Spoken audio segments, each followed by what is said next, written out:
दरबारी एक सिपाही होता है। वो बोलता है, अरे महाराज, ये देखिए एक मरा हुआ चूहा पड़ा है, मरा हुआ चूहा, इसे ये उठा के दे देते हैं। सब लोग और जोर से हंसने लगे उस लड़के के ऊपर। उस लड़के को अंदर से गुस्सा तो आ रहा था, लेकिन वो अपना गुस्सा लोगों को दिखा नहीं पाया। एक बार एक बहुत ही गरीब घर का लड़का होता है। गरीब मेरा मतलब उसकी माँ किसी तरह काम करके 2 वक्त की रोटी कहीं से ले आती थी। वो लोग बस पेट भर के खा लेते थे और अक्सर उनको पता भी नहीं होता था कि आज हम खाना खा पाएंगे कि नहीं। इतने गरीब होते थे वो लोग, क्योंकि उनके पिता जो होते हैं वो उस बच्चे के पैदा होने से पहले ही बहुत पहले गुजर जाते हैं और उसकी माँ को समाज के लोग लूट लेते हैं। उनके पास जितनी धन दौलत होती है सब छीन लेते हैं उनसे, उनके पास कुछ नहीं बचता है। तो वो इतने गरीब हो जाते हैं कि उन्हें पता भी नहीं होता है कि आज हम रोटी खा पाएंगे भी कि नहीं। तो वो लड़का धीरे धीरे बड़ा होता है। वो लड़का हो जाता है 16-17 साल का लगभग। उस लड़के को लगता है, यार अब मेरी माँ भी बूढ़ी हो रही है, अब मैं इनको तकलीफ़ नहीं दे सकता हूँ, मुझे कुछ तो करना पड़ेगा अपनी ज़िंदगी में। मैं इस तरह नहीं जी सकता हूँ, मुझे कुछ तो एक काम करके अपनी माँ को आराम तो दे दूँ मैं कम से कम। तो वो लड़का अपने दोस्तों के पास जाता है सलाह लेने के लिए। अपने दोस्तों को बोलता है, यार मैं ना एक छोटा सा बिजनेस शुरू करना चाहता हूँ, क्या तुम लोग मुझे कुछ हेल्प कर सकते हो? उसके दोस्त अंदर से हंसते हैं और उसको बोलते हैं, अरे तू हमसे क्यों मांग रहा है? एक काम कर, हमारे नगर के जो राजा हैं तुम उनके पास जाओ, वो लोगों को पैसा देते हैं ताकि वो लोग अपना बिजनेस शुरू कर सकें और वो पैसा उन्हें वापस ब्याज के सहित लौटा दे। तो उस लड़के को अपने अंदर पूरा भरोसा था कि वो ज़रूर राजा को लौटा देगा। तो वो जाता है राजा के दरबार में बहुत उम्मीद के साथ कि ये मुझे 100% पैसा यहाँ से मुझे मिल जाएगा और अब मेरी ज़िंदगी की सारी समस्याएं मिट जाएंगी। तो वो राजा के पास जाता है, बोलता है, राजा नमस्कार, मैं एक छोटा सा बिजनेस शुरू करना चाहता हूँ, क्या आप मुझे उसके लिए थोड़ी सी धनराशि दे सकते हैं? क्या आप मुझे उसके लिए थोड़े से पैसे दे सकते हैं? तो महाराज उसकी हालत देख के, उसने फटे पुराने कपड़े पहने होते हैं, तो महाराज उसे देख के बोलते हैं देखो तो इस बेवकूफ़ को, ये आया है मुझसे पैसे मांगने और बोलता है ये मुझे बाद में ब्याज के साथ पैसे लौटा देगा। तो वो लड़के के ऊपर पूरे दरबार के लोग हंसने लगते हैं। वो लड़का अंदर से बहुत उदास हो जाता है, लेकिन उसके चेहरे की चमक नहीं जाती है। वो इस चीज़ को एक बहुत ही ऑप्टिमिस्टिक और पॉजिटिव वे में लेता है। बोलते, महाराज जैसा आप बोले। तो आप पास का ही एक दरबारी एक सिपाही होता है।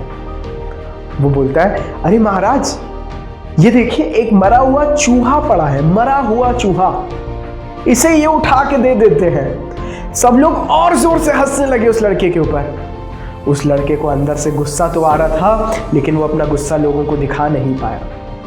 तो उसने उस समय उसके खून खौल गया और उसने बोला, जी महाराज, आप अगर मुझे एक मरा हुआ चूहा भी दे दें तो भी मैं आपको उसे ब्याज के साथ लौटा दूंगा। इतना कॉन्फिडेंस था उस लड़के में। तो वो उस मरे हुए चूहे को लेके जाता है। अब वो सोचता है कि मैंने ले तो लिया, अब मैं करूं क्या? तो उसको एक आदमी दिखता है जिसके पास काफ़ी सारी बिल्लियां होती हैं। तो वो उस आदमी को बोलता है, क्या आपको अपनी बिल्लियों के लिए थोड़ा सा खाना चाहिए? तो वो आदमी बोलता है, हाँ ज़रूर। तो वो उसे वो मरा हुआ चूहा दे देता है। वो आदमी प्रसन्न हो जाता है। वो आदमी उसे उसके बदले में एक मुट्ठी भर के मटर दे देता है, क्योंकि देखिए था तो वो मरा हुआ चूहा, कोई खास वैल्यू तो थी नहीं। उसके पास इतने से मटर आ जाते हैं। सोचता है, अब मैं क्या करूं? उसके बाद वो गांव के बाहर और जंगल के बीच में एक रास्ता होता है जहां से एक नदी बह रही होती है। तो वो उस नदी के पास जाके बैठ जाता है, अपना पानी वानी पी रहा होता है। एकदम से उसे दिखता है कि यार वो वुड कटर जो होते हैं, जो लकड़ी काटते हैं, वो लोग जंगल से वापस जा रहे हैं। उनके पास बहुत सारी लकड़ियाँ हैं, बेचारे बहुत थक गए हैं। तो वो लोग उन्हें रास्ते में जाते हुए उनको मटर के थोड़े से दाने खिला देता है और ठंडा ठंडा पानी पिला देता है। इस चीज़ से वो वुड कटर्स बहुत खुश होते हैं। वो लोग उसे बदले में एक दो लकड़ियाँ दे देते हैं। ऐसे उसने पूरा दिन किया। उसके पास 6, 7 या 8 लकड़ियाँ इकट्ठा हो गई। फिर उसने क्या किया, अगले दिन वो शहर में गया और उसने वो 6-7 लकड़ियाँ बेच दी। उससे उसके पास बहुत थोड़े से पैसे आ गए। उसने फिर सोचा कि अब मैं क्या करूँ। अब की बार वो गया, उसने इतने सारे मटर इकट्ठा कर लिए। फिर वो वापस वही रास्ते में चला गया। उसने 3-4 दिन लगातार जो भी लकड़ी काटने वाले जंगल से वापस जा रहे थे सबको पानी पिलाया, सबको मटर खिलाया। उन सब ने उसे एक दो लकड़ियां करके 3-4 दिन में उसके पास 50-60 लकड़ियां इकट्ठा हो गई। फिर एक दिन गांव में ज़बरदस्त तरीके से आंधी तूफान आ जाता है और बारिश हो जाती है और गांव में लकड़ी की बहुत कमी पैदा हो जाती है और उस लड़के के पास उस समय बहुत सारी लकड़ियां होती हैं। तो वो अपनी लकड़ियों को बाज़ार में जाके बेच देता है और उसको एक बहुत अच्छी कीमत मिल जाती है।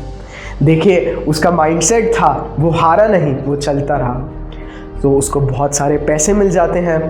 उन पैसों से वो लड़का एक दुकान खड़ी कर लेता है। उस दुकान में वो लकड़ी और लकड़ी की चीज़ें रखना शुरू कर देता है।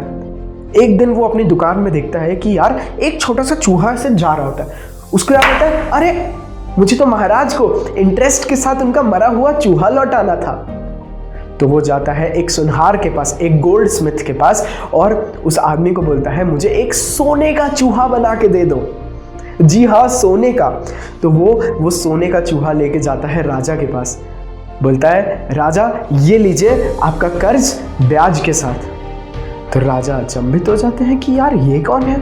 बोलता है महाराज याद है जिसने आपको मरा हुआ चूहा आपने जिसको दिया था, मैं वही लड़का हूं। तो सब दरबारी हैरान हो जाते हैं। वो देखते हैं अरे ये तो राजा के लिए सोने का चूहा लाया है। सब लोगों की मुंडी नीचे, किसी को समझ में नहीं आ रहा होता कि इसने ये कैसे किया।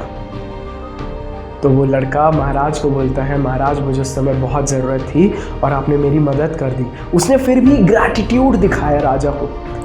राजा बहुत प्रसन्न हुए, राजा को गदगद हो गए उसकी इस हरकत से। तो राजा ने बदले में उनकी इकलौती पुत्री अपनी प्रिंसेस की शादी उस लड़के से करा दी, क्योंकि उन्होंने अपनी ज़िंदगी में ऐसा पहले कभी इंसान देखा ही नहीं होता है। तो आप समझिए गाइस कि ज़िंदगी में कभी भी हमें एक जगह रुके रहना नहीं चाहिए, क्योंकि एक रुका हुआ पानी भी कहीं पे सड़ जाता है, लेकिन चलता हुआ पानी हमेशा फ्रेश ताज़ा रहता है और किसी ना किसी को पर्पस सर्व कर रहा होता है, किसी ना किसी की मदद कर रहा होता है।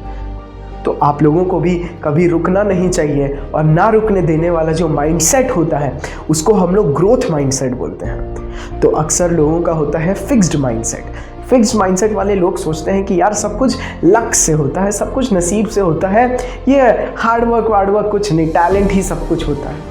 लेकिन जो एक ग्रोथ माइंडसेट वाला इंसान होता है उसे पता होता है कि वो किसी भी टैलेंटेड इंसान को अपने हार्डवर्क से बीट करके ख़त्म कर सकता है। वो कोई भी अपने अंदर कैरेक्टर, कोई भी अपने अंदर स्किल डेवलप कर सकता है अपने ग्रोथ माइंडसेट की मदद से, क्योंकि उसे पता है कि कड़ी मेहनत और दृढ़ संकल्प ही मुझे कुछ भी अचीव करा के दे सकता है मेरी ज़िंदगी में। तो गाइस आप लोगों को इसी तरह ग्रोथ माइंडसेट अचीव करना बहुत इंपॉर्टेंट है। तो आप लोग मेरी बात को मैं उम्मीद करता हूँ समझ गए होंगे। आप अपने अंदर जल्द से जल्द अपनाइए ग्रोथ माइंडसेट, और ग्रोथ माइंडसेट अपनाने में आपको 2-3 दिन भी नहीं लगते हैं। ग्रोथ माइंडसेट आप अभी इस वीडियो को देखने के बाद से ही डेवलप कर सकते हैं, बस आपके अंदर इच्छा होनी चाहिए। किसी भी बदलाव का सबसे पहला स्टेप होता है ये कि मैं बदल जाऊंगा, अपने आप को रियलाइज़ करना। तो आप लोग रियलाइज़ करिए। मैं उम्मीद करता हूँ आपको ये कहानी से कुछ ज़रूर सीखने को मिला होगा। Thank you and all the best. अगर आपको चैनल अच्छा लगा तो आप इसे सब्सक्राइब कर लीजिए। Thank you and all the best guys, love you.